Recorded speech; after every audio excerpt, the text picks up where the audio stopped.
دووبارە سڵاوی خوای پەروەردگارتان لێبێت خێرخوازان و بینەرانی خۆشەویست. بەرنامەیەک 10 ساڵە لە هەرێمی کوردستان بە هاوکاری و کۆمەچەکانی ئێوەی خێرخواز و بەخشندە گوزەر دەکات لە هەرێمی کوردستان بە نێو ماڵی هەژار و نەدار و منداڵە بێباوکەکان بۆ ئەوەی ساڕێژی برین و نەهامەتی و ناخۆشەکانی ژیانیان بکات. ئەویش ئێوەی خێرخواز و بەخشندن لە پشت بەرنامەی بەخشینەوە کە ماوەی 10 ساڵە هەر جار و ماڵێکمان دەرخست بێت نەهامەتی و ناخۆشی و نەخۆشیان هەبوو بێت، ئێوەی خێرخواز و بەخشندە بەهانایان هاتوون و دەستی میهرەبانیتان بۆ درێژ کردوون. ئێمڕۆژ هاتوین خەرمانبەرەکەی ئێوەی ئازیز و خۆشەویستان پێ بناسێنینەوە کە چەند مانگێک بەر لە ئیستا لە نەحەی تەکیە ماڵێکمان دەرخست بە ئێوەی ئازیز و خۆشەویستمان وت دەستی میهرەبانی و سۆستان بۆیان درێژ بکەن و لە نەهامەتی و ناخۆشەکانی ژیان ڕزگاریان بکەن. ئەم خانووی پشتی من دەستی دیاری ئێوەی خێرخواز و بەخشندەیە بۆ ماڵێکی نەخۆش بۆ ماڵێکی هەژار لە نەحەی تەکیە. چەند ساتێک لە کاتی خۆتان بگرن با بزانین هاوکاری و کۆمەچی و دەستبارەکانی ئێوە چی نەخشاندووە لە ناحەی تەکیە و ماڵێکی ئەوەدان کردوتەوە.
خۆی گەورە میهرەبان بەخراتنی ئەوە دەکەم. من لە سەرەتای ژیانمەوە بڵێن پارەکان مەحلا خانوویەک هەبووم بۆ خۆتان بینیتان خانوویەکی داڕزا و خانوویەکی وێرانە خۆم نەخۆش بووم، هیچ ئیش و کار و کاسبێکم نەبوو. ئەوەی خەڵکی یامەتیان ئەدام بای نەخۆشیەکەم ناکرد. سەرەتا کە ئێوە هاتن ئەم بەرنامەتان بۆ کردم بەرنامەی بەخشینە هەوڵتاندا ئەم خانووم بۆ تێبدەن. یعنی وردە وردە ژیانم تۆزێ بەرەو گۆڕانکاری کەم و نەخۆش و ئازارەکانم تۆزێ بەرەو کەمتر ڕۆی. ئەم 6 مانگێکی هەوڵتاندا لەلایەن خێرخواز و خۆبەخشانەوە ئەوەی کەوا 250 دابێ لە ئەوڵەوە تا ئاخری لە ڕێگای ئێوە بەدەست ماوسە داوت گەیشت ئەو هەوڵ و تێکۆشانی هەموو هەوڵدا بۆ دروستکردنی ئەم خانە بۆمان. ئێستا من حالیان ئێستا تۆزێ باشترم. باشەکەم چییە؟ ئەوەیەکەوە ئەم خانووم بۆ کرا لە خەمو خەفەتی خانوو باران و ئاو تر مەترسی باران و ڕەشەبا و ڕووخاندن و نەبوونیەکەش بوو. بەڵام ئێستاکانە وەکو ئەوەیە کە هیچ نەخۆشیەکەم نەمابێ، وەکو ئەوەیە کەوا سەرەتای ژیانم بێ کە ئەم خانووم بۆ کراوە نەجاتم بوو لەو کەم و کوڕی و لەو نەهامەتی کە تیا بووم. من خۆشتان بینێتان حاڵم چۆن بوو. لە خانوو کابووین بۆ دۆی دارێک بوو، سەری لاولە برشیا لایلۆن بوو، باران و تکە و سەرما و هینەخ لێ بۆسێ. خۆشم مەزەکەم ئەوا بوو کەم بەرنامەی هات کە چاوەنی سەری خانووبەرەکان کردم. ئێوەش بە هەوڵ و تێکۆشانی خێرخوازان و خۆبەخشان خی گەورە ماڵی هەمێن ئاواکە لە 250ەوە هەتا 10,000 هەتا 100,000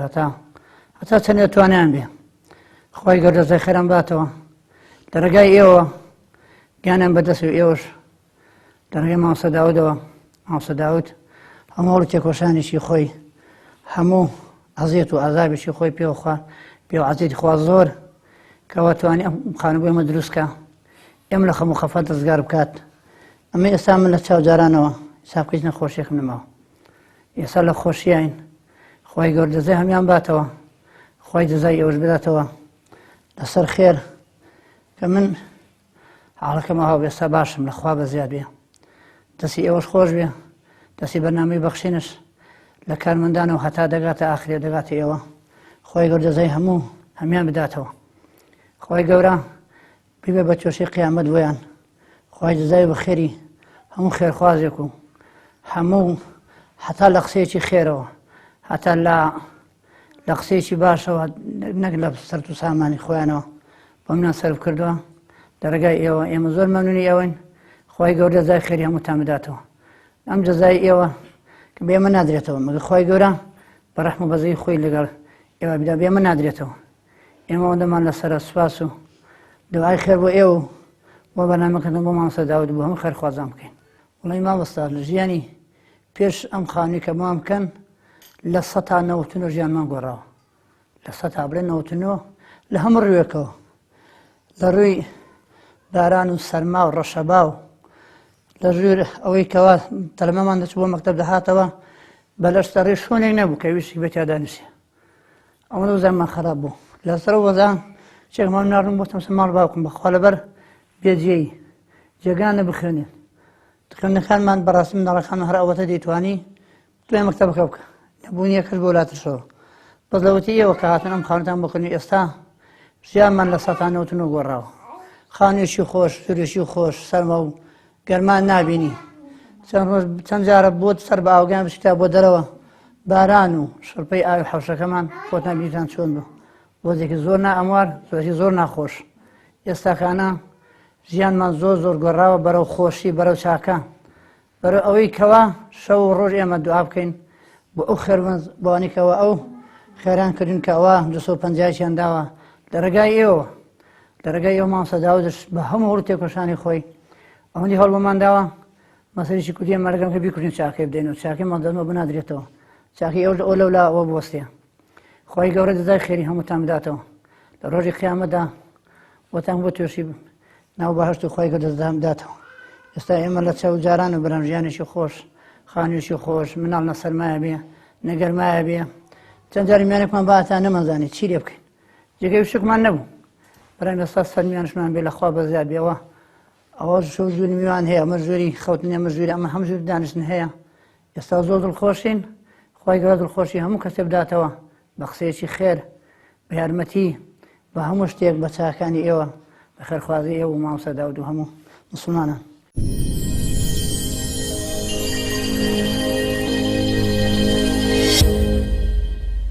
جاری وا بوو نەمدەتوانین لە ڕاکشان دەبێت تا هەر ئەوەتەن توانی بەدانیشتنەوە خۆم بگرم شەو لەش خۆمەچم جاری وا بوو ئێستا زۆر وەزعەکەم خراپ بوو لەسەر دستانەکەش هات ماشڵە باو باران خانووەکەشمەوە خۆشتان بینیونە تکێکی زۆریە کرد دارەکانی شکداری بەسەر خەدەمان بەربوو لەوێ هەر لەخوا بکە کە سەری نەشکەن بەردەوام سەرماشتە بوو لە خانووەکە معدەری خوا سەرما بوو کاریگەری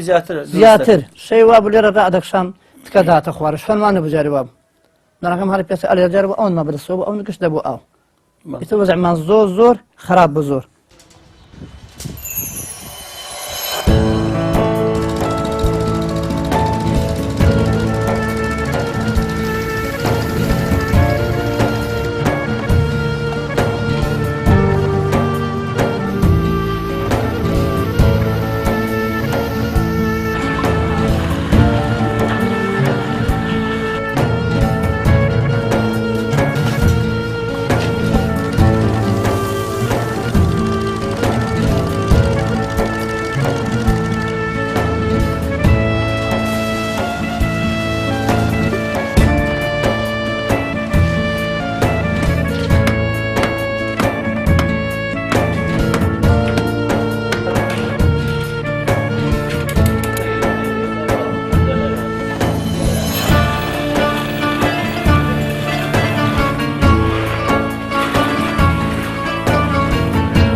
سپاس بۆ خۆی گەورە سپاس بۆ بەرنامەی بەخشین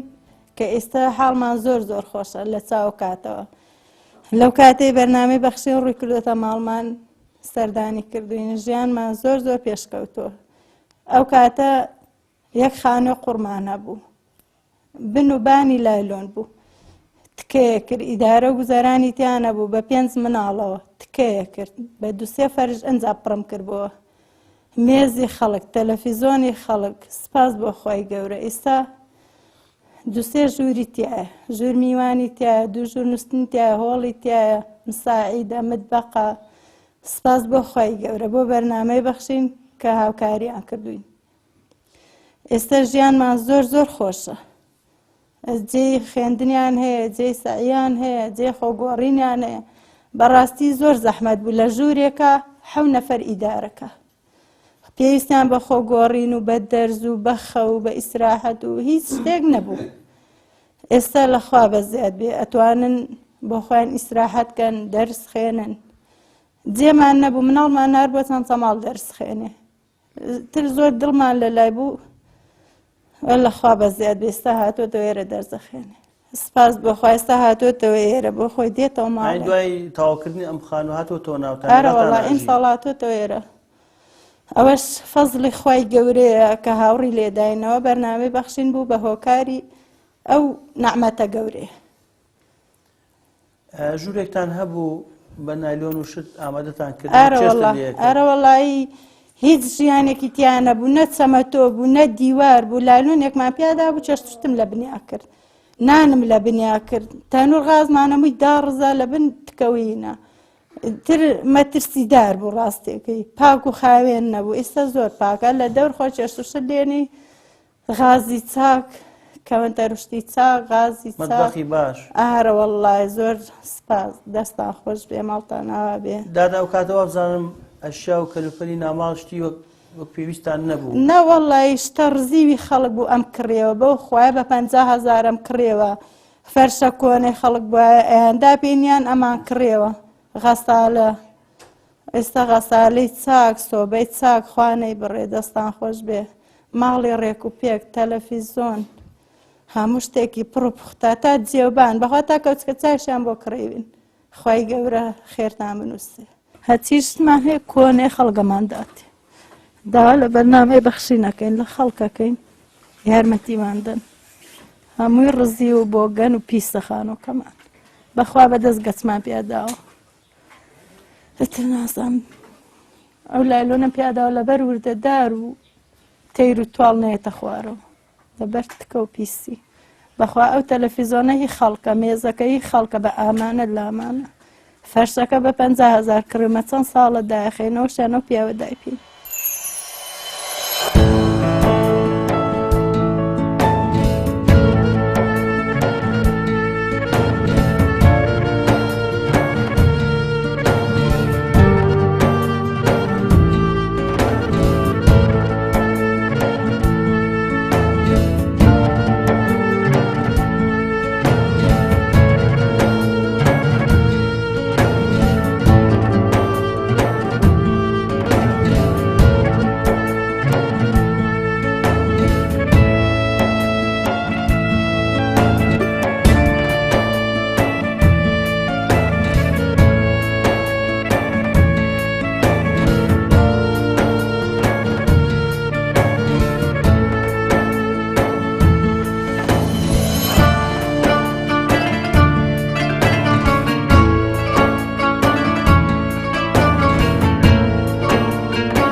سپاسی بەرنامەی بەخشین و خەڵکی خێرخواز دەکەین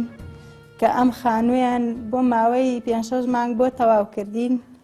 بە ڕێکوپێکی بە پڕ و پوختەیی بە تازەی شتی تازەیان بۆ کردوین پێکاتوە لە چەند ژوورێک مەعرەزیان بۆ کردوین فەرشیان بۆ کردوین سەلاجەیان بۆ کردوین مەعرەز و کەوەنتەر و خوانەی بڕێ هەساڕیان بۆ کڕیوین تەلەڤیزۆنە و سۆبەیە و گسکی کارەباییە غەسالەیە قاپ و قاچاغانیە نوتفاقە بەڕاستیەوانەی خۆمان ئەمە ژیان ناهات غازیان بۆ کڕیوین هەر شتێکی کەماڵ پێویستی بێ بۆی کڕیوین زۆر سپاس دەکەین سپاسی خێرخوازانەکەین.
بسم الله الرحمن الرحیم.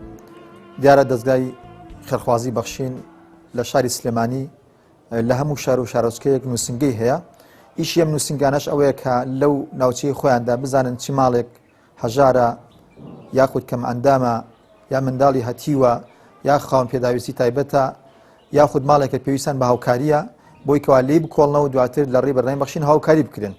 دیارە ئەمە وەکو نووسنگەی بەخشین لە شارۆچکەی تەکیە پاش لێکۆڵینەوەیەکی زۆر ماڵێک هەبوو لە ناحەکەماندا ئەویش ماڵی کا لوقمان نەسرەدین بوو. بەڕاستی ئەم ماڵە سەرۆک عیلەکە زۆر نەخۆشە چەندین ساڵە بەدەست نەخۆشەوە دەناڵێنێت دوو نەخۆشی زۆر قورسی هەیە لەلایەکی تریشەوە لە خانوویەکی زۆر زۆر خراپ دەدەژان خانووەکان هی ئەوە نەبوو کە تێیدا بژێت یەک هۆدەیان بەدەستەوە بوو هۆدەکەش بانی بەلایەوە گیرا بوو بەدار دروست کرا بوو واتە لە کاتی زستانە تەمەشاکەی تکەیە کرد واتە ڕەشەبای گرتەوە لە هاویانیشە بە هەمان شێوە گەرما ئەیگرتەوە لەگەڵەوەشە حەشەراتێکی زۆری هەبوو واتە خانوویەک بوو بەڕاستی بۆ ئەم سەردەمە زۆر نەگونجاو بوو خۆشیان عیلێکی قەڵەباڵغ بوون 5 منداڵی هەیە 3 منداڵی تەلەبە بوو یەکیان لە 6 زانستی بوو لە ناچاریان نردبیان بۆ چەمچەمە لە ماڵی باپیری لێ بخوێنێت بۆیە بەڕاستی ئەو ماڵی کە ئەم خانەوادی ئەم ماڵی تێدا دەژیان ماڵێکی خراپ بوو لە هەموو ڕوویەکەوە نەگونجاو بۆ ژیان بۆ ئێمە وەکو نووسنگەی تەکیە بە گونجاو مانزانی کە فۆرمیان بۆ بکەنەوە بیدێن بە بەرنامەی بەخشین خانێکی 200 مەتری بە شێوەیەکی زۆر باش هەموو ئەو شتانی کە باشە من تێدا بەکارهێناوە و پاشان ئەشای ناو ماڵ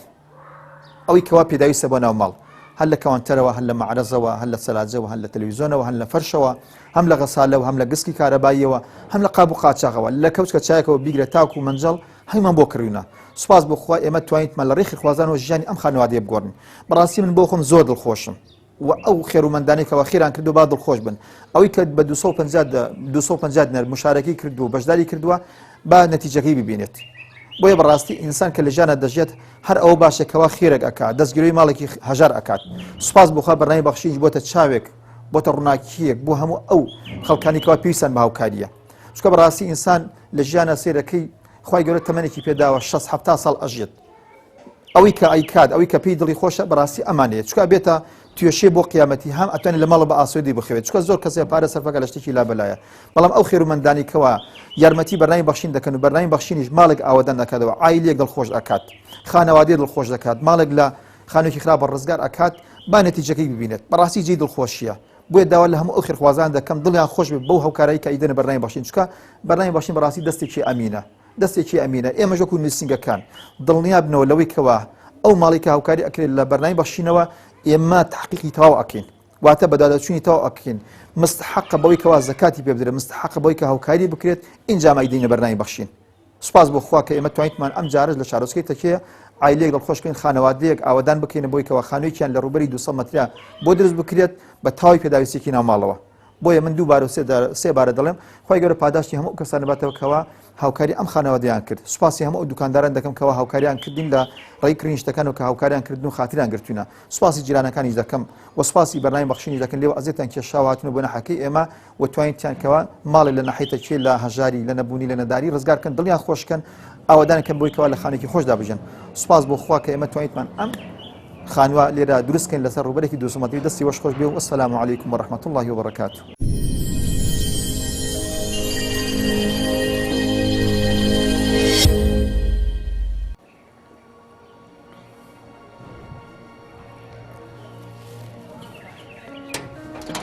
هەردوو هەفتە جارێک لە بەرنامەی بەخشینەوە لە هەرێمی کوردستان بە هاوکاری و کۆمەچی و دەستبارەکانی ئێوەی ئازیز و خۆشەویست ماڵێک لە نەهامەتی ڕزگاری دەبێت و فرمێسکەکانیان بۆ دەکەن بە خەندە و خۆشی. ئەم جارش ئێوەی خێرخواز و بەخشندە خەرمانبەرەکەتان لە ناحیەی تەکیە ماڵێکی لە نەهامەتی و ناخۆشی و ناسوێرەکانی ژیان ڕزگار کرد. چەند مانگێک بەر لە ئیستا ئێمە لێرە وەستا بووین بەڵام خانوویەکی ناخۆش خانوویەک کە بە کەڵی ژیان نەهات لێرەدا خانەوادەیەک ژیانیان تیا بەسەر دەبرد. لەگەڵ ئەوەشدا سەرۆکی خێزانەکە چەندین ساڵە تووشی نەخۆشی بۆ و ناتوانێت کار و کەسابەت بکات و تەنانەت لە داوامەکەشی دوور خراوەتەوە لە بەرەوەی تەندروستی باش نییە. بۆی هەمیشە چاوەڕوانی هاوکاری و کۆمەچەکانی ئێوەی خێرخواز و بەخشندەین بۆ ئەوەی هەمیشە ماڵە هەژار و نەدارەکان لە هەرێمی کوردستان نەهامەتی و ناخۆشەکانیان کەم بکەینەوە و هەر جارە ڕوو لە شارێک یاخ و شارۆچکەیە بکەین تۆزێک ئاسوودەی و خۆشگوزارانی بۆ هەژارەکان بگەڕێنەوە. تا بەرنامەیەکتر و تا خەرمانێکی تر پێتان شاد دەبین و بەخوای گەورەتان ئەسپێرین هەشاد و کامەران بن خواتانت.